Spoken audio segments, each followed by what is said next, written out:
It's been stated by Kevin Feige in a Variety article that came out a while back, stating how that all we have right now is the story for Spider-Man 4, and that they have really big ideas that the writers for the movie are just putting to pen to paper. And obviously, ever since the release of Spider-Man No Way Home, there's been a lot of speculation and theories, rumors about what the next story for Spider-Man in the MCU could be. There's a multitude of storylines and villains that they could incorporate that would work best for the next arc in Peter Parker's journey in the Marvel Cinematic Universe. As you know, the Home trilogy, as it's stated among fans, really served as like kind of his origin and really solidifying his role as Spider-Man. You know, he's out of high school now. He's kind of like a soft reboot of some sort since everyone lost their memories of Peter Parker, so it kind of serves as a fresh start. Doesn't have as much access to obviously Tony Stark technology, can't really rely on Avengers. He really has to work on his own and cement on the ideal of being, you know, your friendly neighborhood Spider-Man. You know, it's just a few ideas I kind of wanted to go over on what the potential story could be for Spider-Man 4 or just the next trilogy, you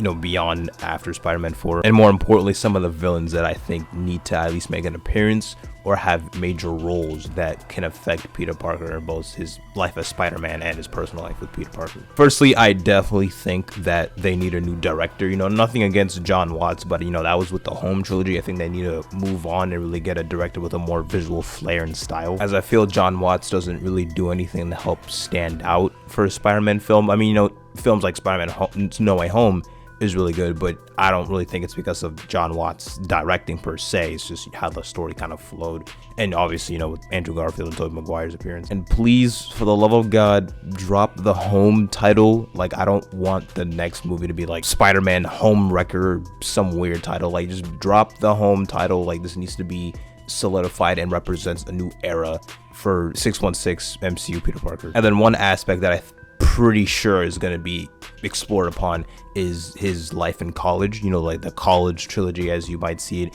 And I think this would be a really good opportunity to introduce a new supporting cast for Peter Parker. You know, I like Ned and Zendaya's MJ, but I don't really want them to come back, or at least not for the first movie. I think that this needs to be a brand new trilogy that has Peter surrounded by a brand new supporting cast. You know, I'd like to see maybe a version of Harry Osborn. I don't know if they would do that, like if Norman Osborn even exists in the Marvel Cinematic Universe, or like in this Earth 616, whatever, but you know, I think maybe you could do just a different love interest as well. This really just serves as the opportunity to implement popular side characters in the Spider-Man mythos that we didn't really get to see in the previous Home trilogy in the MCU. As I feel a lot of the side characters, especially in high school, didn't really serve much purpose. They were kind of more like gag characters for like comedic purposes, but they didn't really have any personal connection or really strong personal connections to Peter Parker other than Ned and MJ. It would be best to have the trilogy serve as a much more grounded story, you know, nothing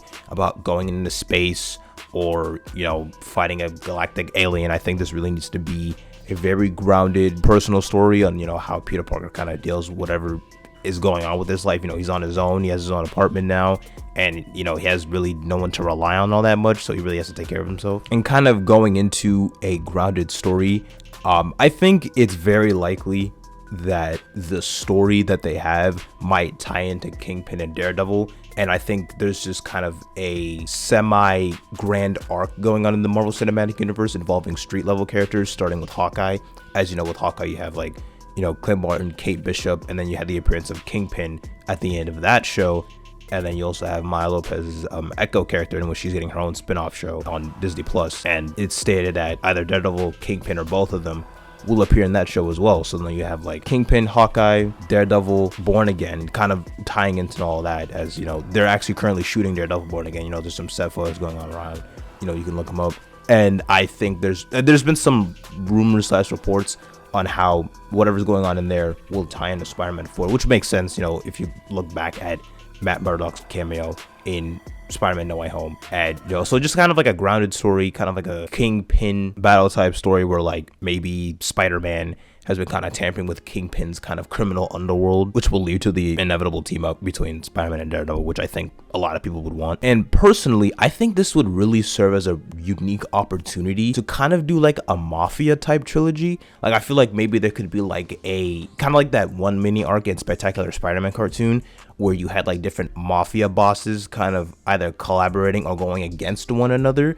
And, you know, kind of Spider-Man in the mix. You could implement Kingpin, Hammerhead, Silvermane, Tombstone. I think it'd be a really cool opportunity to also implement other Spider-Man villains, like where's Scorpion? You know, you had that post-credit scene in Spider-Man Homecoming. They did nothing with that. And then crime families and the mafia was also a really big plot point in the Marvel Spider-Man DLC from the 2018 video game from Insomniac. You know, you had like Silver Sable in there, and then you also had Black Cat. But I not really too sure on what the limitations on the characters they can use, because like you have Sony in like their universe with utilizing Spider-Man characters, but obviously there's no Spider-Man in that universe, like with Venom, Morbius. So I don't really know what characters the MCU can pull, or if they're limited by what Sony wants to do. And then with that in mind, you obviously have the appearance of the symbiote and the post-credit scene for No Way Home. And I hope Peter doesn't have the symbiote in Spider-Man 4. I think that should be like either in the 5th or 6th movie, or the 2nd or 3rd movie in the trilogy. I think that's something you should lead up to, because if you do in the 4th movie, I feel like there'd be too much going on.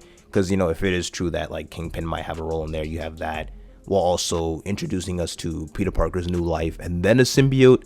I just think it might be too much too fast, but I'm pretty sure they'll do a good job of like leading up to it, and he'll have the symbiote at some point. And then as for potential villains, kind of going back into the whole Harry Osborn thing, you know, like I said, I have no idea if they even want to do a version of Norman Osborn, if he even exists in the Marvel Cinematic Universe. But I do think that having someone like Harry Osborn could serve as an interesting dynamic between him and Peter. And then I think it'd be really cool, like if Norman Osborn isn't necessarily a villain from the jump, but like Peter Parker is skeptical due to his experience with like the Raimi version from Spider-Man No Way Home. There could really be like high, like intense sequences where it's just like long shots, it's very quiet. You know, it's like, is Norman gonna do something evil? Does he have malicious intent, or is he just a normal dude? And then I feel like the presence of Oscorp could also tie into any potential villains that might show up from like any Mafia trilogy. Maybe he's like negotiating with certain street level Spider-Man villains, like maybe he's selling weapons with like Tombstone or like Silvermane. Maybe there's like kind of a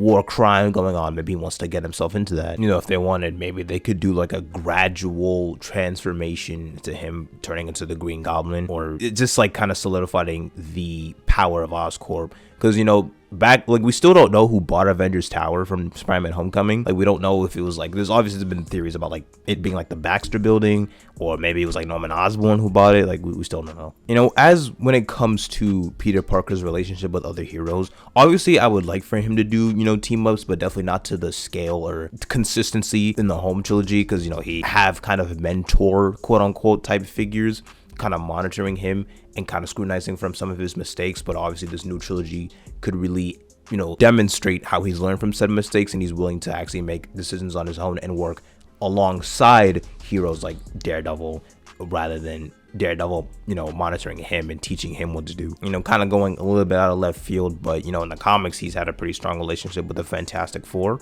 You know, that's something I kind of like to see. Maybe, you know, small appearances here and there. Maybe they could be like one of the only few that actually knows Peter Parker's identity afterward, as that was also a thing in the comics as well. Really played into the Jonathan Hickman run of Fantastic Four with like the Future Foundation, but that's just kind of like way out in the future, like just like what, 5-10 years, yeah, probably like 10 years down the road. But yeah, that's just kind of some of the stuff that I'd like to see in the new Spider-Man trilogy in the MCU going forward. You know, this is an opportunity to really give a different side of the Spider-Man mythos that we haven't seen for maybe like the Andrew or like Toby era, or obviously the previous era with the Home trilogy by John Watts, introducing new characters, you know, like the side characters that really will heavily impact Peter Parker's story, new villains, and maybe potentially, maybe like after Tom Holland's era is done, they might introduce Miles Morales. Obviously, maybe like post Secret Wars. I don't really know what the plan is, but, you know, I can only hope for the best.